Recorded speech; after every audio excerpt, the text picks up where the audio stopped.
Most people will tell you Singapore started when Raffles landed in 1819. If you only remember that, you'll miss a big chunk of the story and lose easy marks when questions ask about early Singapore.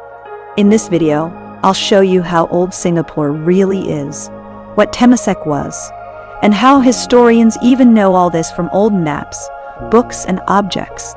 By the end, you'll have 3 clear points you can use straight away in your answers. Step 1. Temasek before 1819.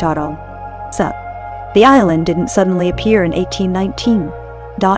Earlier records mention a place called Temasek, in the same area as modern Singapore.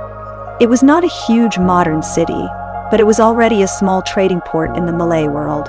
Ships passing through the nearby straits could stop here to rest, trade, and resupply. So, long before Raffles, this island already had a name and a role. Picture this: a small settlement by the water. Boats coming in with spices, cloth, or ceramics. Traders stopping for a while before sailing on. It's not Marina Bay yet, but it's definitely not nothing. Step 2. How do we know? You might be thinking, okay, but how do we even know Temasek was real? There were no vlogs or TikTok then. Historians don't guess. They use sources, then make careful inferences from them. Here are 3 ways they figured it out.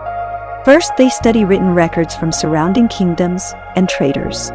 When different texts from different places all mention a port around this spot, that's a strong clue.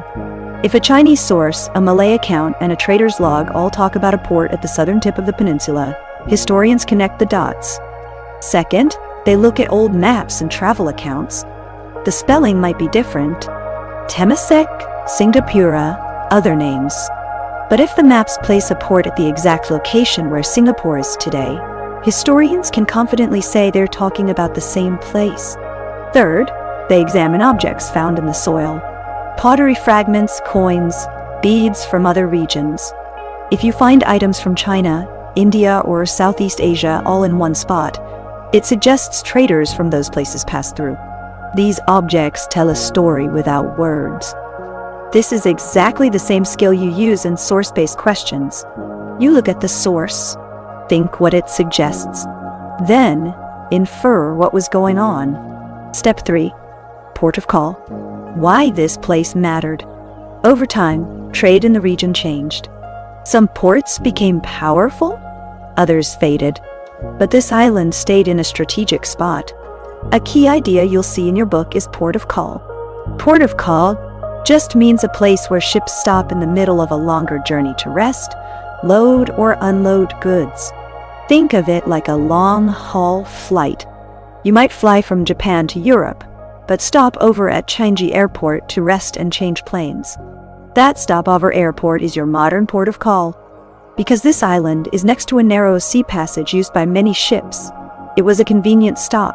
Even when it wasn't the biggest port, its location kept it useful to traders. By the early 1800s, powerful countries and local rulers were competing for control of trade routes. That's why this place became interesting again to foreign powers looking for a good base in the region, which sets up the later story of 1819. Quick recap. Remember these 3. Number 1. Singapore did not start from zero in 1819. The island was already known as Temasek, a small trading port in the region. Number 2. Its location near busy sea routes made it a useful port of call where ships could stop to rest and trade. Number 3. Historians know this from sources, written records, old maps, objects found here, not just legends. If a question asks, was this place important before 1819? You can turn these 3 points into a short Peel paragraph. So now you know. Singapore's story stretches back before the famous date on your timeline. Don't just memorize 1819. Think of Temasek. Think of the port of call. Think of the sources historians use. Watch the next video on how connected early Singapore was to the region and the wider world.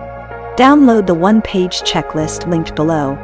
It has these 3 key points and a simple diagram you can revise from in minutes. If this helped, save the video and share it with a friend who also thinks history is only memorizing. You can actually understand it step by step.